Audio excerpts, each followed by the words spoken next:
Bagaimana sih caranya memprogram ulang pikiran bawah sadar dengan cara yang sederhana?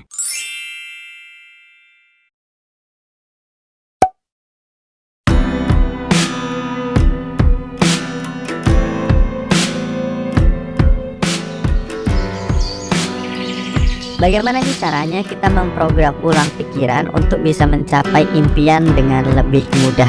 Banyak orang pengen mencapai mimpinya, keinginannya, atau cita-citanya. Namun seringkali yang dilakukan adalah mereka mengejar, mereka berharap mendapatkan impian itu. Emang salah? Nggak salah. Namun itu memakan tenaga, pikiran, dan waktu yang tidak sebentar.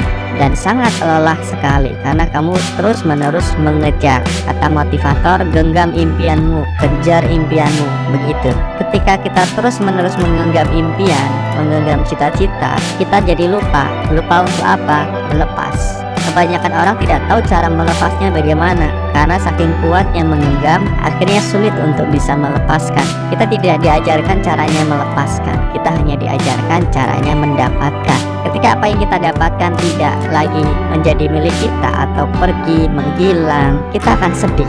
Kenapa? Karena kita melekat terhadap apa yang sudah kita dapatkan. Lalu bagaimana caranya memprogram ulang pikiran bawah sadar kita untuk bisa mencapai impian? Yang pertama, kamu bisa lakukan repetisi atau pengulangan. Segala sesuatu yang diulang pasti akan masuk ke bawah sadar. Sama seperti kamu belajar naik sepeda. Ketika kamu latih naik sepeda, mungkin sehari 2 hari kamu jatuh bangun segitu terus. Mungkin udah seminggu 2 minggu kamu udah bisa mengendarai sepeda tersebut. Sama juga dengan pikiran kita atau bawah sadar kita. Ketika kita menginginkan sesuatu, kita perlu pengulangan, sehingga ketika itu sudah menjadi habit atau kebiasaan, maka akan membentuk yang namanya karakter. Apa itu karakter? Karakter itu adalah kepribadian yang penuh dengan keyakinan. Makanya menjadi sebuah sosok atau karakter. Ketika sudah menjadi keyakinan dalam diri kamu, maka itulah karaktermu. Tapi ketika hal tersebut belum menjadi keyakinan, maka tidak akan pernah menjadi karakter. Dalam proses perubahan atau transformasi itu membutuhkan 5 hal. Yang pertama, kita perlu berpikir dengan pikiran yang tepat. Kemudian kita perlu melakukan tindakan yang tepat. Selanjutnya setelah udah bertindak atau melakukan dan itu diulang-ulang, baru menjadi kebiasaan atau habit. Setelah habit itu terbentuk, maka selanjutnya menjadi keyakinan atau karakter. Ketika sudah menjadi karakter, baru akan terwujud menjadi kenyataan. Artinya tidak ada yang instan di dunia ini. Kita butuh pengulangan. Berapa kali pengulangan itu relatif.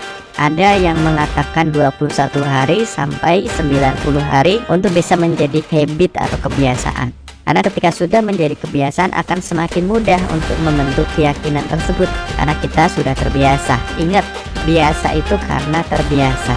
Jadi kalau kamu tidak membiasakan diri, ya kamu tidak akan terbiasa. Kamu gak akan nyaman, tidak akan menikmati. Yang kedua, merasakan apa yang kamu inginkan itu sudah tercapai. Sadari dulu bahwa otak bawah sadar itu tidak mengenal imajinasi dan realita. Contohnya bagaimana? Contohnya seperti ini. Sekarang kamu bisa pejamkan mata, relax, santai dulu, tenangkan diri kamu. Kamu pilih antara lemon dan jeruk nipis. Kamu memilih yang mana? Apakah jeruk nipis atau lemon? Oke, sudah. Nah, sekarang kamu bisa gunakan tangan kiri atau tangan kanan, bebas. Sudah ya. Nah, setelah itu kamu bisa bayangkan, imajinasikan, berikan warna yang jelas, cahaya yang terang pada imajinasi tersebut. Jika itu lemon, maka berwarna kuning. Jika itu jeruk nipis, maka berwarna hijau biasanya. Kamu pegang dulu, kamu amati, kamu rasakan dulu bentuk dari buah tersebut. Buahnya masih utuh. Oke, sudah terasa, sudah terbayang ya. Kemudian kamu pegang pisau, entah di kanan kamu atau di kiri kamu. Sudah? Oke, sekarang rasakan pisaunya, kamu menggenggam gagang pisau tersebut. Ya, bayangkan dan rasakan pisau itu tajam dan sangat kuat. Jadi hati-hati. Pelan-pelan kamu iris buah tersebut, entah lemon ataupun jeruk. Sudah? Oke, sekarang kamu taruh pisau tersebut dan kamu ambil separuh dari buah yang sudah kamu potong. Sudah ya? Kamu lihat dulu, ada bijinya ya, terus mulai keluar airnya dan mulai kecium tuh baunya ya. Dan pelan-pelan kamu bisa cium dan dekatkan di hidung kamu dulu. Mulai terasa aromanya yang begitu menyengat ya, asem. Sekarang kamu pelan-pelan bisa seruput kayak gitu. Udah? Apa yang kamu rasakan? Kamu bisa buka mata. Kalau kamu melakukannya dengan tepat, kamu akan merasakan rasa asem, rasa kecut. Kenapa bisa seperti itu? Kira-kira buahnya ada nggak? Nggak ada kan? Itu hanya di imajinasi kamu saja, hanya di pikiranmu saja, tapi bisa menciptakan sensasi di dalam tubuh kamu. Itulah yang tadi saya katakan, bahwa pikiran itu tidak bisa membedakan imajinasi dan realita.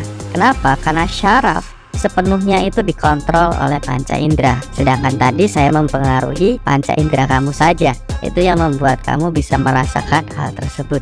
Artinya ketika kamu bisa merasakan apa yang kamu impikan, apa yang kamu cita-citakan, keinginan-keinginan kamu itu udah tercapai, udah terjadi, maka itu akan terjadi dengan lebih mudah.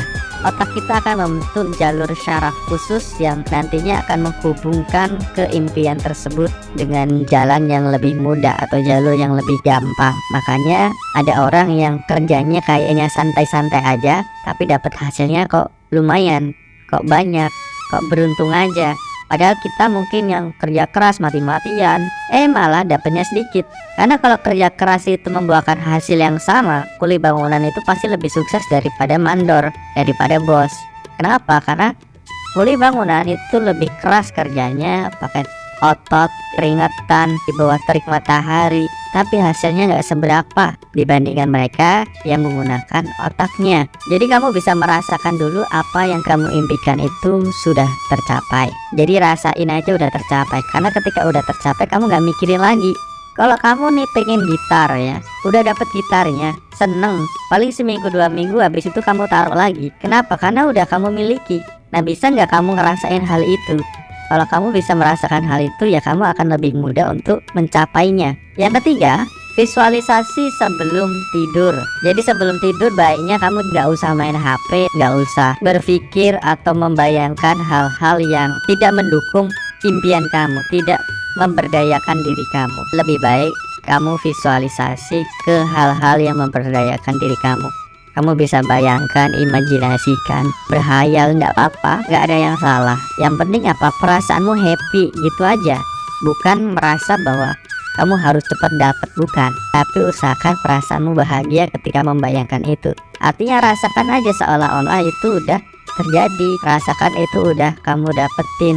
Gimana kalau kamu mencapai impianmu? Bagaimana kalau kamu sudah berada di titik yang kamu inginkan, di tujuan yang kamu impikan? Nah, rasain aja itu. Karena ketika kamu menjelang tidur, tanpa sadar otak kamu akan mengalami penurunan di gelombang otak alfa dan theta. Itulah kenapa paling mudah memprogram pikiran ketika kita mau tidur atau bangun tidur. Jadi selamat mempraktekkan apa yang sudah saya sampaikan. Kalau kamu tertarik akan pembahasan ini dan ingin mempelajarinya lebih lanjut lagi, lebih mendetail dengan bimbingan khusus dari saya, kamu bisa mengikuti di program coaching, yaitu Private Coaching Hypno Seduction. Sampai ketemu di video selanjutnya dan thank you so much. See you the next video.